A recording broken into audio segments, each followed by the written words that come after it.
Presiden Joko Widodo menerima surat kepercayaan dari 8 duta besar luar biasa dan berkuasa penuh, LBBP, negara-negara sahabat. Penyerahan surat kepercayaan tersebut digelar di ruang kredensial, Istana Merdeka, pada Selasa, tanggal 13 September tahun 2022. Kedelapan duta besar negara sahabat yang diterima oleh Presiden yaitu 1. Nadia Burger, Duta Besar LBBP Kanada untuk Republik Indonesia. 2. Prapan Disyatat, Duta Besar LBBP Kerajaan Thailand untuk Republik Indonesia. 3. Thomas Lloydy, Duta Besar LBBP Republik Austria untuk Republik Indonesia. 4.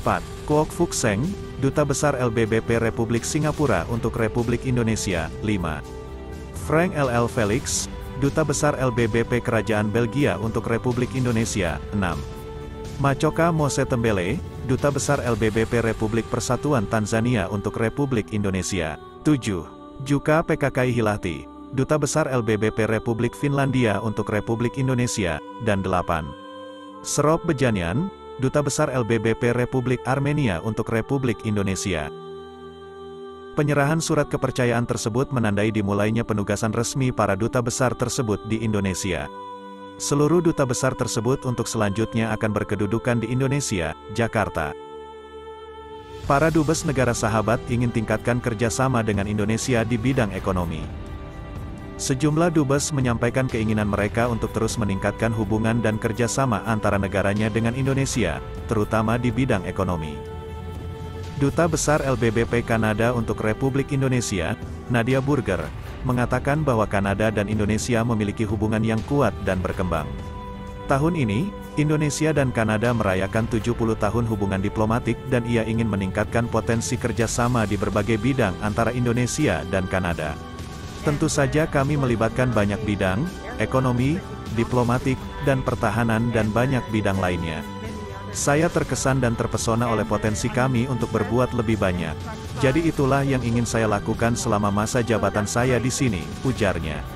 Prapan Disyatat, Duta Besar LBBP Kerajaan Thailand untuk Republik Indonesia, mengatakan bahwa Indonesia dan Thailand telah memiliki hubungan lama dan memiliki ikatan kuat sebagai sesama anggota ASEAN.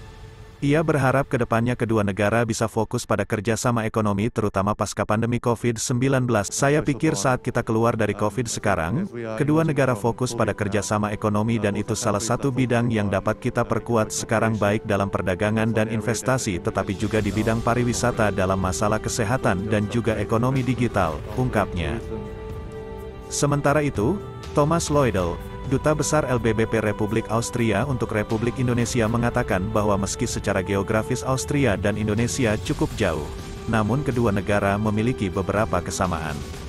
Sebagai duta besar, ia bertekad untuk lebih mempererat hubungan Austria dengan Indonesia terutama di saat sekarang yang dinilainya sebagai masa penting bagi Indonesia. Adalah tugas saya untuk lebih mempererat hubungan antara Austria sebagai anggota Uni Eropa dan Indonesia. Saatnya penting bagi Indonesia menjadi ketua G20 tahun ini, Indonesia akan menjadi ketua ASEAN tahun depan. Sehingga banyak peluang bagi Austria dan Indonesia untuk bekerja sama secara bilateral tetapi juga multilateral, jelasnya. Dukungan bagi kepemimpinan Indonesia di G20 dan ASEAN juga datang dari Kwok Fuk Seng, Duta Besar LBBP Republik Singapura untuk Republik Indonesia. Menurutnya Indonesia dan Singapura memiliki sejarah panjang sebagai tetangga yang sangat dekat dan teman baik. Di masa depan kami memiliki banyak tantangan bersama yang akan menyatukan kami dalam kerjasama. Tahun ini kami telah mendukung presidensi G20 Indonesia. Tahun depan kami akan melakukan hal yang sama untuk kepemimpinan ASEAN Indonesia.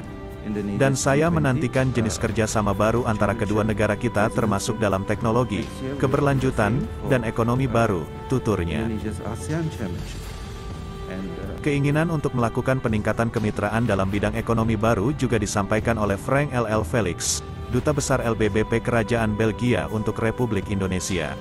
Menurutnya hubungan baik yang telah terjalin antara Indonesia dan Belgia perlu ditingkatkan secara ekonomi antara lain dalam bidang ekonomi biru hingga pertanian. Hubungan yang sangat baik ini membutuhkan kemitraan yang lebih ekonomi dan kami dapat melihat bahwa kami memiliki cukup banyak potensi di banyak bidang. Ekonomi biru, segala sesuatu yang berkaitan dengan pengiriman, jalur air, pelabuhan, ada potensi besar untuk kerjasama lebih lanjut.